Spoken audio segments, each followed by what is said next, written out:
pretty in pink. More like pretty crazy in pink.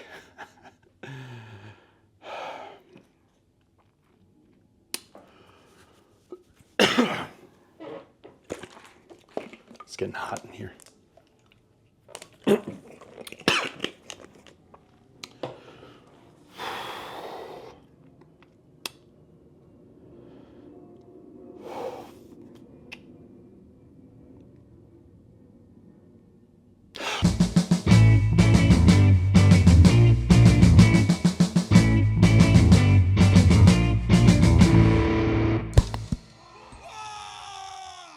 Welcome, ladies and gentlemen, to another Glacial Geek video. I'm Phil, the Glacial Geek, and I'm here to talk to you about my ongoing Emperor's Children project that I've got going on. I am in the middle of all of this. I've got a lot of things built, which is nice. I've still got some that needs to be built.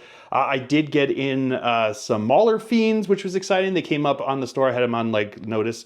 And I had gotten a very generous gift from my friend for my birthday. Alec and Anne-Marie both gave me a gift together.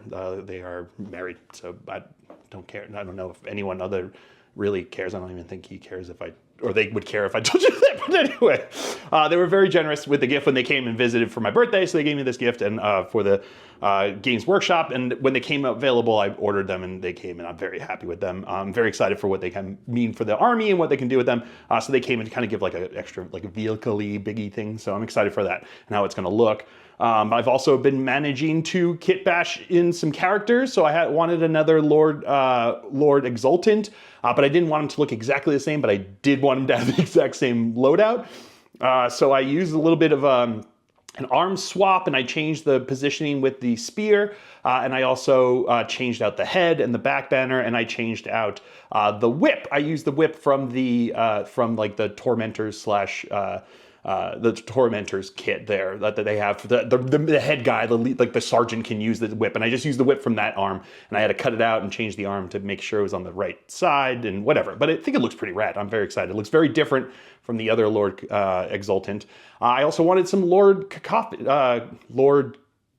Cacophons, Cacao, whatever, the K lords that are going to go with the Noise Marines, but they don't have the kit out yet. The kit's not available yet, or I guess maybe if you're watching this in the future, maybe it is, but it isn't when I'm writing this.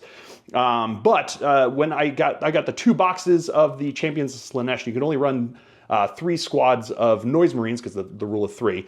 So I used the extra squad of Noise Marines that I have with that to kit bash out and make 2 Lord Cacophons, whatever they are, so I could use them for the tournament here in adepticon, which is about two weeks away now, or less than, about a week and a half away from happening. So I kit bash them together. I think they look really rad, and I think they're going to look really rad with the Noise Marines that I've got going on there. So the process is going well, but. On top of all of this, the army painter came to me and they were like, "Hey, we see you're doing this stuff with the Emperor's Children. We have a challenge for you." And I was like, "Cool, that's exactly what I need when I'm in the middle of this huge army painting project." But I also, like Marty McFly, can't turn down a challenge. I can, but I did want to because I thought it would be fun. They came to me and they were like, "Hey, can you paint up an Emperor's Children using a limited palette?" So essentially, my tendency is not to mix colors. My tendency is not to like kind of try to keep it to a minimum. I usually go hog wild when it comes to the paints because I got the lot, so I can just pick and choose which ones I think will work for what I'm doing. I can change things up, change the tones.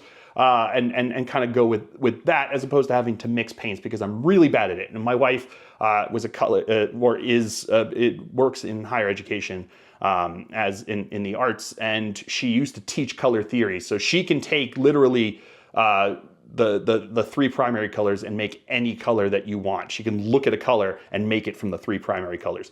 I can look at any color, take the three primary colors, and then make a brown. That's basically what I can do. I'm really bad at it. So I had this, and I was like, sure, sounds good. Let's try this. So they have a bundle which is available that you can get. So all these paints are going to come in a bundle. It's like a one click. I've got the link down in the description below. You can also use my code, which is Factory Geek 5, and get 5% off of this bundle there online. And you can just kind of get it and use the paints that I've been using on this. But the main purpose for me was to try to like rein in my tendency to just use every color under the sun for every single thing I do. So I was like, yeah, let's give this a shot, because my current Emperor's Children are kind of a mash of a lot of different things and a lot of different processes I've been going through trying to find out. Like, I feel like I'm settled on like kind of an army painting process, which I'll eventually get into and talk about, not in this video probably, but I'll talk about it later. And I'm very, I think it's good, but it requires kind of like a mix mash of a lot of different things. So I was excited to give this a shot and give it a true try at a limited palette and see how it goes. So here is what I managed to do with the limited palette that the Army Painter presented me. So first thing, I took the model, which I had primed in Uniform Gray Color Primer, and then I put down the base coat of the pink. So I used the Pixie Pink Warpaints Fanatic here. And it was, most of the model ended up being this pink, as you can see there, but then I blocked in some other panels and some other bits like the ribbing in between the joints, and also anything that was going to be metallic with the matte black, just to give a base for the metallics and also to start the coloring. So you've got like that dual toned armor that they are known for having now in their, you know, like their standard scheme that the GW uses for them.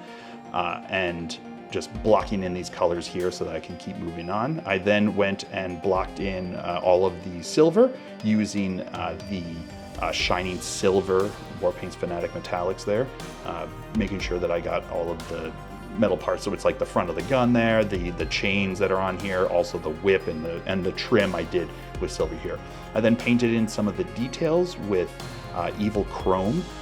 So it's like the emblem on the shoulder pad there, or the pauldron, and then I also did on his kneecap, he had like a spot there that I used the Evil Chrome for. It just gives you another color there, and also the top of the head there. I then washed the entire model, so all of the metallics and all of the armor plate panels, so including the black and also the pink ones there, with the purple tone wash that you have there. Just get everything in there. It's nice, it brings everything together with the similar tone that you've got going on there, washes it all there and brings everything uniform there. And then painted all of the tassels and the tubes with Talisman Teal, which is another one of the Warpaints Fanatic.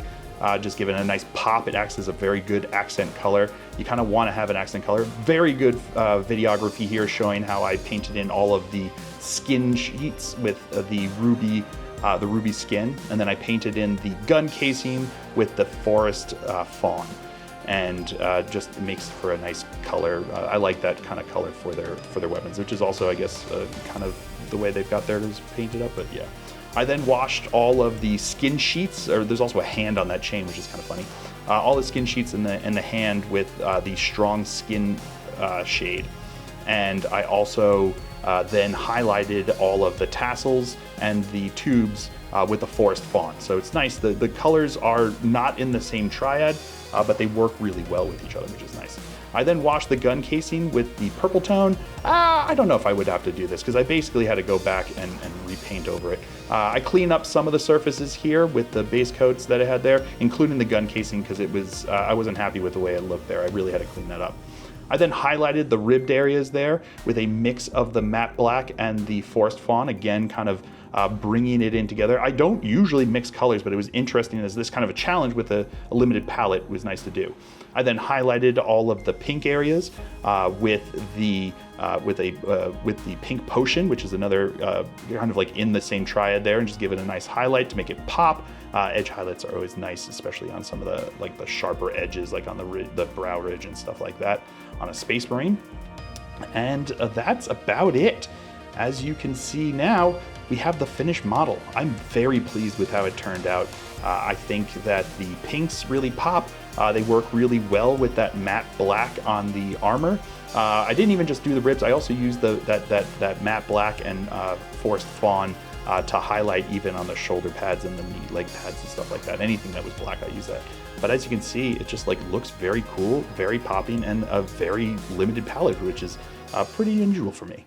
I don't think I did a bad job. I think it was pretty good. I was very happy with how it turned out. I was very happy with the way it looks, and it's gonna mesh in really well with the rest of my scheme. The basing obviously was just, I wanted it, I wasn't gonna mess around with the basing. I asked them, I was like, I know you have the limited palette, but I already have a basing that I wanna do for my army. And they're like, yeah, that's fine. So you can make the basing whatever you want for your army, because that's the whole point. But the main army, the main model there was only painted with the limited palette that I was given there, which I will have up right here. Why not? I've got it there. Sounds good. I made myself do that.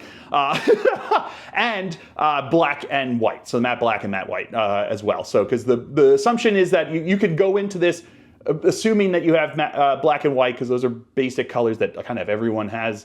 But if you have none of the colors, you can just get it in the bundle and you should be good to go. So if you are happening to get the new kit, which is coming out, I think tomorrow, yeah, it should be out available on shelves tomorrow, or if it's coming to you, if you gotten the pre-order online or whatever it is that's coming to you, if you're looking for a color scheme and you kind of want to go with something like this, it's more of a traditional color scheme. This is the kind of like the, you know, like the stock standard one. So it's like an ultramarine blue version of the Emperor's Children in 40K. I know not everyone likes the pink color. I think it's cool. I think it looks good. And it was also interesting for me to try. I hadn't really thought about doing like the black panels. As you saw when I did my Lord Exultant, I didn't do black panels, but it was fun to do. And I actually ended up doing that on my first squad of guys that I did. So I think that's going to keep going out for the rest of my army now, which is exciting to give it a shot and try to do that. Yeah, you can just go and get those paints and just make the colors that I did there and have yourself a good time. Let me know down below if you think it looks good. If you disagree that it doesn't look good, let me know. I'll listen to you. I will disagree with you because I'm very happy with it.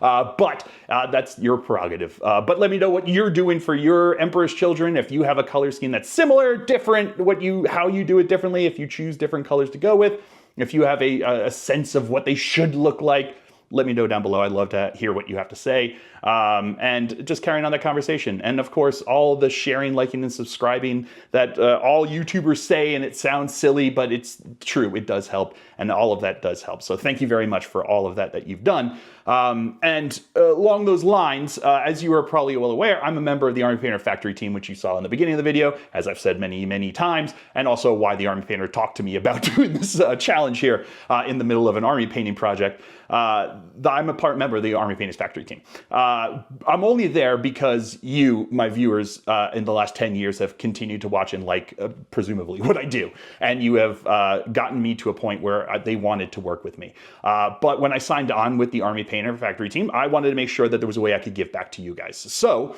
I made sure to negotiate in my contract when I was going there that I could get a discount code in order to give to you. So if you go to the Army Painter and you click on the link down below to get this this bundle or any paints that you want from the Army Painter, if you're starting Imperial Fist and you don't need any of these paints, you can go there and get the materials that you need for painting. If you use the code FactoryGeek5, you will get 5% off of your purchase of anything that they have there. So this bundle that I used in this, or anything that they have on there, you can get 5% off. Also, if you are a member of my Patreon, there is a 10% code behind the paywall there. That they wanted me to keep it behind there as a way to give extra thanks to those of you who very generously have more directly supported the channel with your hard-earned money. This is a way for me to give an extra thank back to you. And the Army Painter wanted to make sure that that was something that they could help support. And I'm very thankful to them, and I'm very thankful to you for all the support that you've done. I wouldn't be here 10 years on if it wasn't for you guys watching and keeping me going. So I hope you guys have all enjoyed this. I certainly have. I have been Phil, the Glacial Geek, as always. And until next time, stay safe and have fun.